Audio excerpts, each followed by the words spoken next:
Hola, jo sóc la Mary i avui farem el resum de lectures dels mesos d'abril i maig.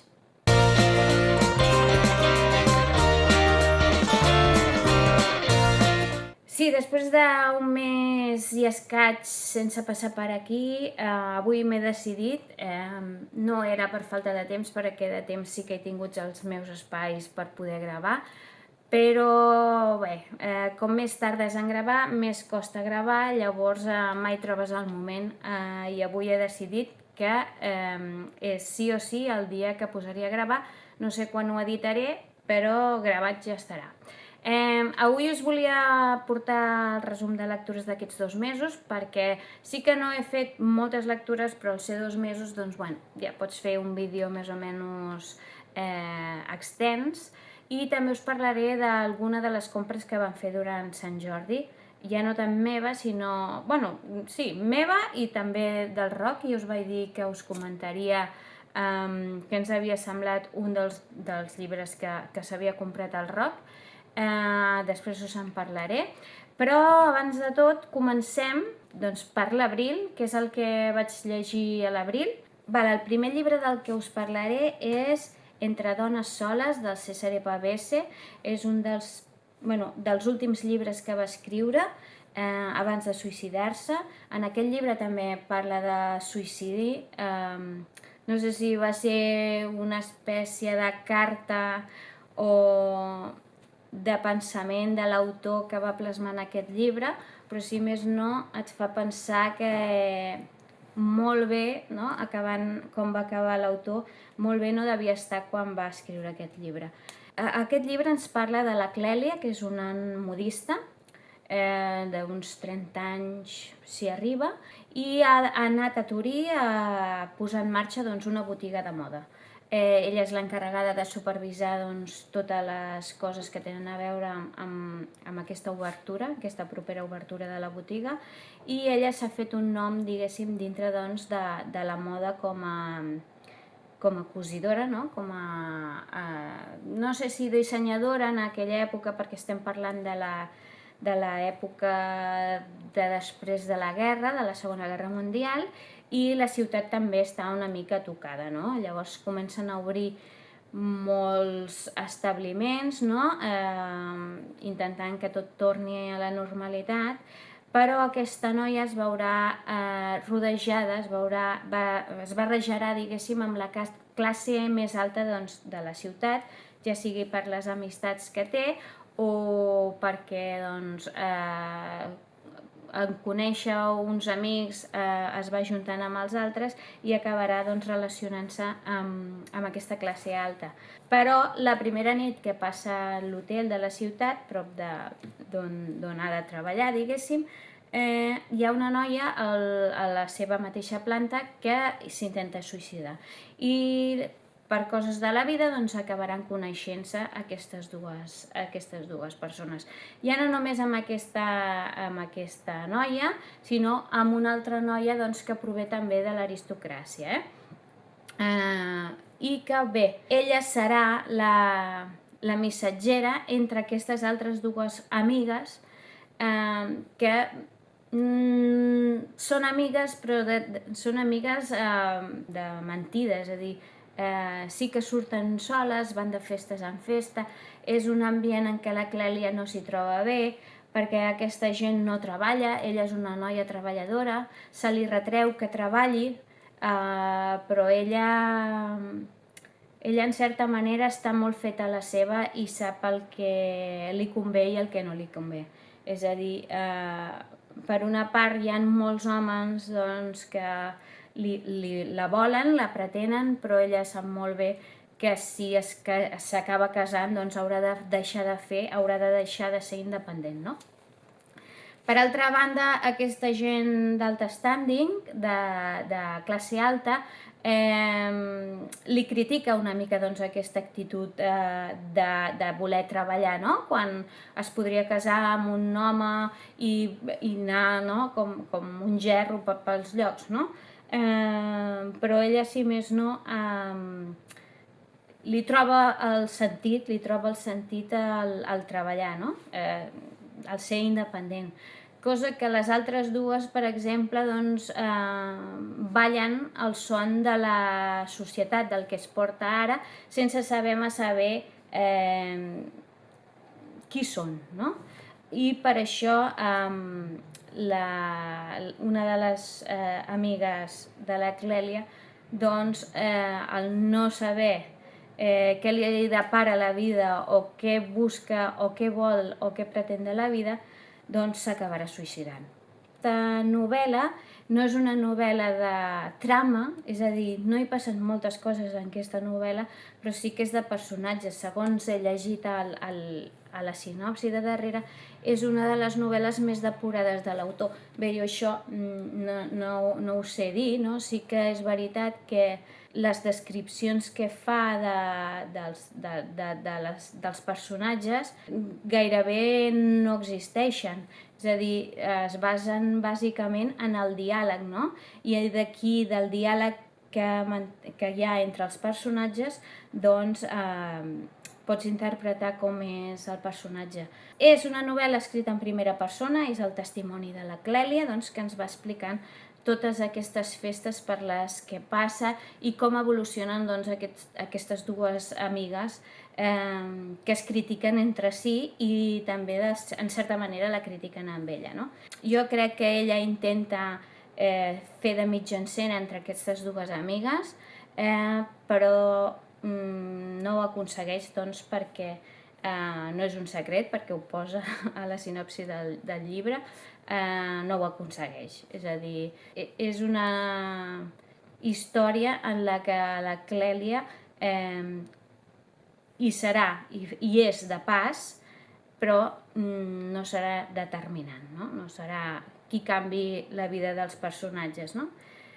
Bé, m'ha agradat, pensava que no me'n recordaria de l'argument, però perquè el vaig llegir a l'abril, jo de seguida oblido els arguments, però sí que és veritat que aquest va ser un llibre bastant interessant, me'l vaig llegir bastant ràpid, i sí que és veritat que és com... no és complicat, perquè no és complicat, però sí que et demana una miqueta de paciència, no? Paciència. Bé, després vaig llegir Després, de Stephen King, un altre llibre d'aquests que es llegeixen superràpid. Aquí ens parla l'Stephen King d'un nen que es diu Jimmy. Aquest nen, des de que va néixer, doncs, té el poder de veure els morts durant el moment en què es moren i fins una setmana després. La seva mare ho sap i l'intenta doncs, ajudar de la manera que pot, no? I li comenta doncs, que això sigui un secret que portin entre ells dos.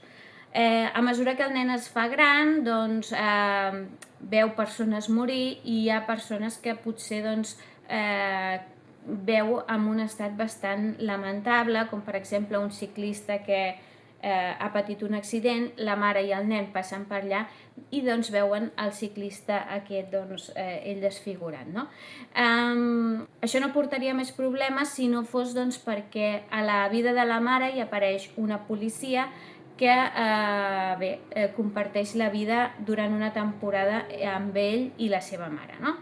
Aquesta policia acaba sent una policia corrupta i utilitza el nen per atrapar doncs, un assassí en sèrie. Què passa? Doncs quan ell veu un mort i interacciona amb ell, normalment és doncs, per dir-li o tranquil·litzar-lo o explicar-li o transmetre alguna cosa, algun missatge del mort cap a la persona que es queda, la parella o el viudo, però en aquest moment doncs, ell, com que ajuda a atrapar aquest assassí en sèrie, aquest terrorista, el terrorista va darrere del nen, no? I el persegueix, fins que arriben com a un acord, no? Un pacte de no agressió. Però hi ha un moment que aquest pacte es trenca entre el mort i el nen, val? Per força es trenca, perquè ell no ha de sortir d'una situació difícil i llavors es tira d'aquest pacte de no agressió i veu el mal, s'ha d'enfrontar al mal més bèstia, no? El mal més bèstia. Em va agradar, està escrit també en primera persona, ens ho explica un Jimmy ja gran, no? Un Jimmy que ja ha passat la història, no? Llavors sabem que acaba relativament bé perquè ell segueix viu, perquè explica la història.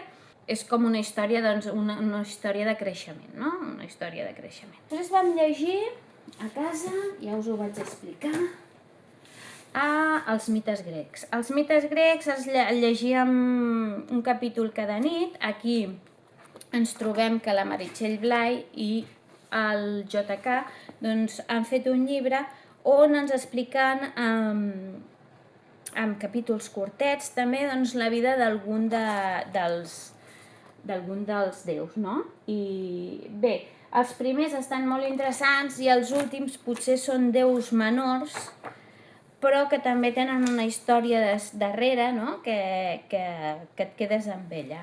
Per exemple, doncs, Pigmalió o Narcís, també hi havia per aquí, algun déu més important, aquesta és Artemis, la deessa dels boscos, val?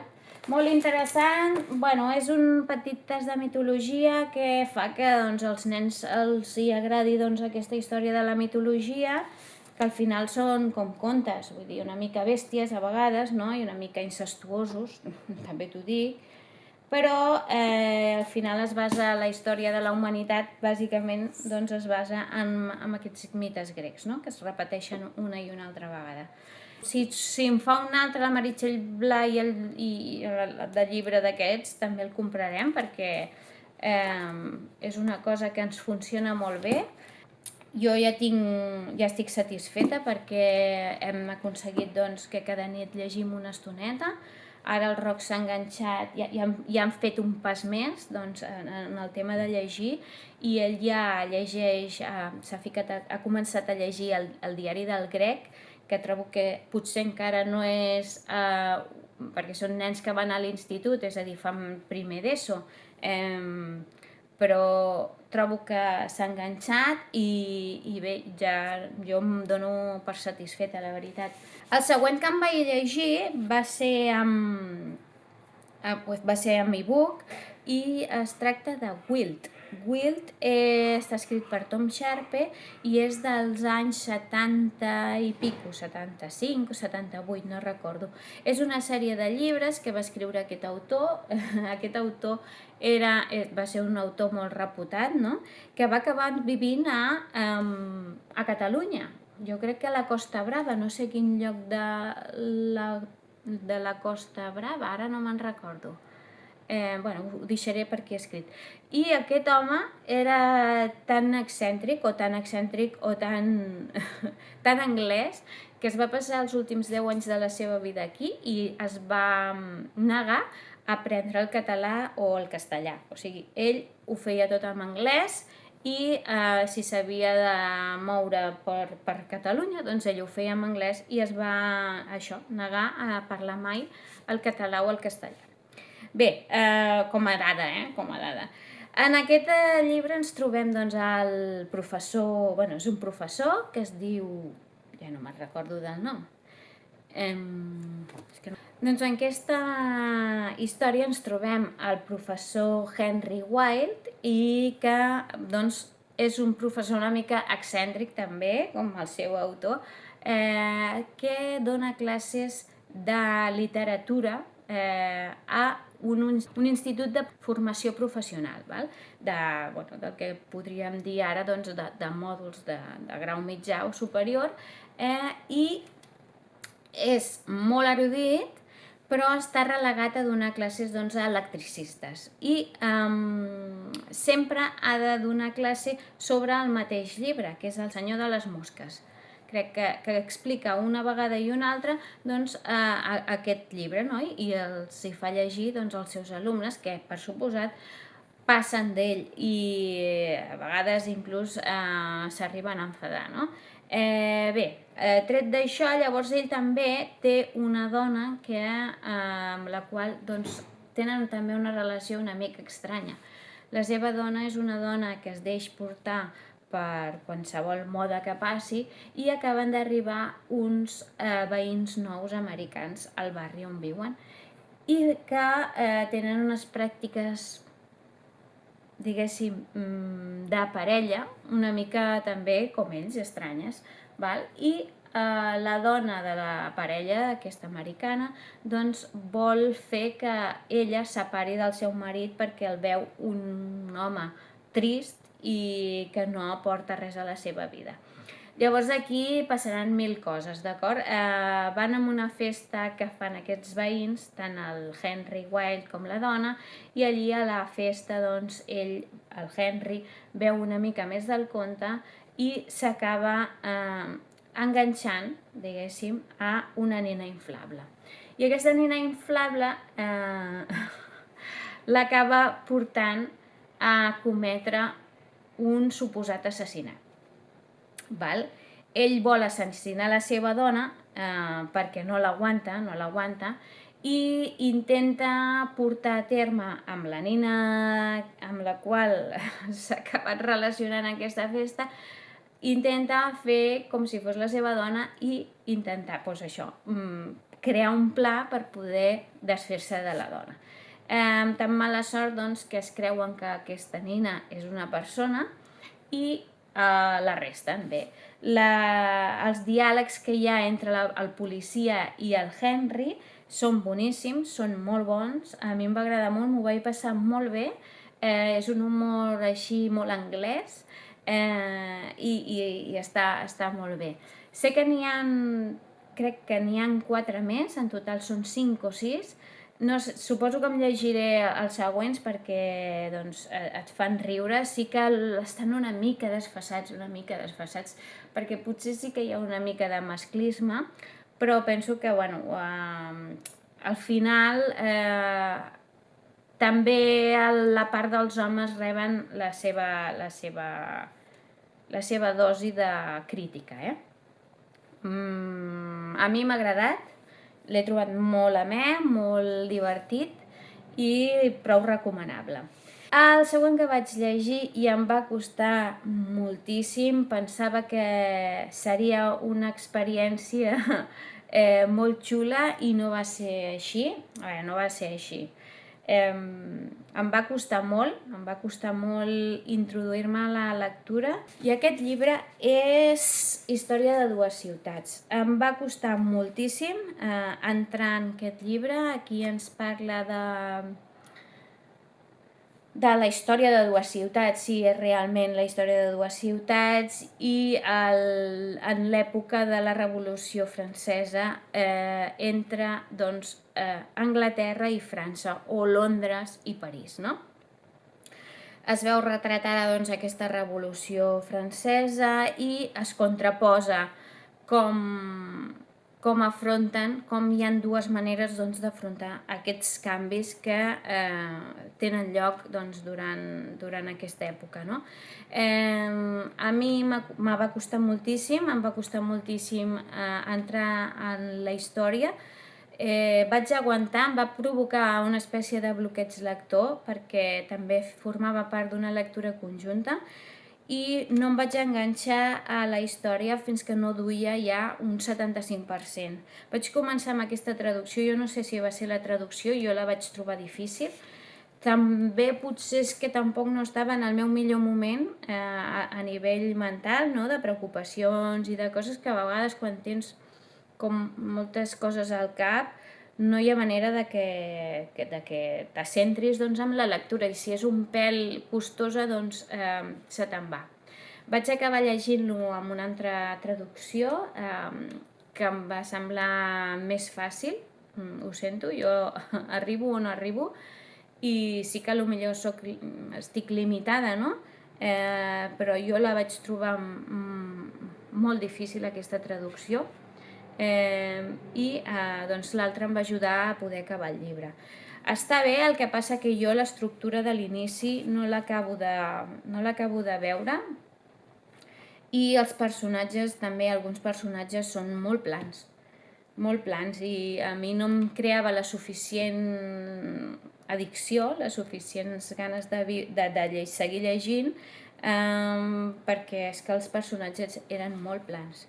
La protagonista és molt plana, el marit de la protagonista és molt plana, el pare de la protagonista és molt plana, i no és fins que no surt un advocat, que és un advocat que té bon fons però té molts dilemes mentals, moltes addiccions, i és un bala perduda, que no va ser el primer personatge que em va cridar una mica l'atenció.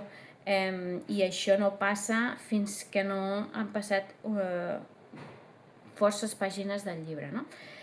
Bé, li vaig posar 3 estrelles, no em va desagradar al final, trobo que està ben escrita, el que passa que, no sé, potser és perquè va ser escrita per entregues, és a dir, cada setmana sortia un capítol. Jo ja et dic, al principi del llibre no em va enganxar i em va costar moltíssim, i per això doncs crec que li he posat un 7,5, no massa nota. Potser en un altre moment de la meva vida li hagués trobat més interès, però no ha estat així. No tot ens pot agradar, el que passa que em sap greu perquè són autors que són, no?, molt famosos, molt bons, i que no t'agradi o que no et causi la sensació que tu esperaves tenir, doncs això em sap greu. Però bé, és així, no hi podem fer res més. Bé, doncs el següent llibre que vam llegir, o que va llegir el Roc, va ser aquest que vam comprar per Sant Jordi. Ens va agradar moltíssim, sobretot amb ell, no? I aquí doncs la Valentina de Montblanc ha de lluitar o ha de trobar els ciutadans de Montblanc perquè han desaparegut doncs, del castell on ella, o del castell del seu pare, no? Bé, doncs, també hem vist els capítols, jo no els he vist tots, però aquí també ens relaciona doncs, aquesta búsqueda dels habitants del castell de Montblanc amb les llegendes doncs, dels països catalans, no? I doncs, surten les dones d'aigua, la passanta, que per cert la passanta també surt en una sèrie de 6 capítols, que també crec que són 6 o 8 capítols, que es diu Departament Amades, que els hi va encantar amb uns fills, diu que ja no la renoven, però des d'aquí doncs, també era molt divertida, amb ells els hi agradava, i de pas doncs, coneixes les llegendes catalanes, no? I això ho fa molt bé doncs, amb aquests llibres la Míriam Bonastràtols. Jo crec que serà com la primera entrega, entenc que això continuarà, i si continua, doncs a nosaltres ens tindrà aquí pendents de veure quan surt. I res més, això és tot el que us volia explicar per avui. Aquests 2 mesos han estat... No he llegit especialment, estic llegint més aviat poc, però bé, és el que hi ha, no? Hi ha èpoques en què llegim més, hi ha èpoques que llegim menys, però 5 llibres crec que he fet, 5 llibres, no està malament, ho trobo bé. Sí que és veritat que aquest mes no he llegit, tret de la història de 2 ciutats, no han estat llibres molt llargs.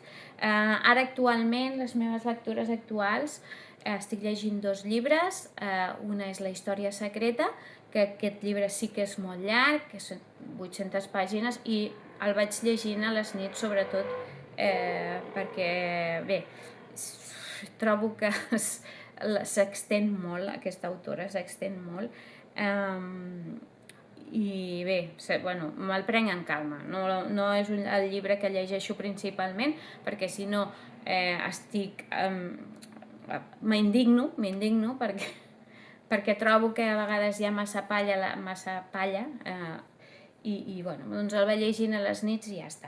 I després l'altre que estic llegint és Totes les coses boniques i brillants. Totes les coses brillants i enormes, ara no me'n recordo. és el llibre del James Herriot, el que ha publicat recentment a Viena Editorial, o Edicions Viena, jo no sé com dir-li. I en veure'l, no sé, el vaig veure per Instagram, vaig córrer a comprar-me'l perquè és un home que bé, escriu d'una manera tan bonica, tan senzilla i tant des del cor que et fa sentir feliç. Et fa sentir feliç encara que passin coses dolentes als animals, no? Perquè no tot sempre pot anar molt bé, però ho explica des d'una tendresa que, bueno, t'omple el cor de joia. A mi m'agrada moltíssim. I et posa de bon rotllo. I això és el que a vegades necessitem, no? Que ens posin de bon rotllo. Bé, fins aquí el vídeo d'avui. Espero no tardar tant en fer el pròxim vídeo. I res, doncs ens veiem al proper. Adeu!